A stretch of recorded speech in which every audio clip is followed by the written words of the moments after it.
কত সুন্দর লাগছে না দেখতে।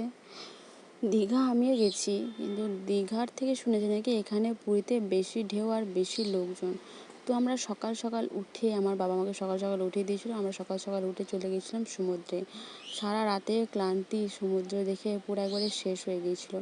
তো সমুদ্রে সূর্য ওঠা আমরা দেখিনি, তারপরে সূর্যটা যখন উঠেছিল তখন আমরা গেছিলাম দেখতে, কিন্তু খুবই সুন্দর লাগছিল। সমুদ্রে যেটা ঢেউ সেটা বসে বসে দেখার মজাটাই আলাদা। আমার ভাই সেটা একবারে ছুটে বেড়াচ্ছে সমুদ্রে নামার জন্য, কিন্তু সকালবেলায় কেউ তখন এত নামেনি, তাই কি আমরা তখন চান করতে নামিনি। তারপর আমরা দুপুরের দিকে গেছিলাম স্নান করতে।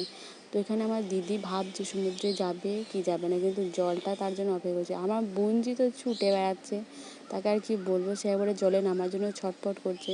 কথায় আছে না, সবাই বলে এত বড় পুকুর কোনোদিন দেখিনি।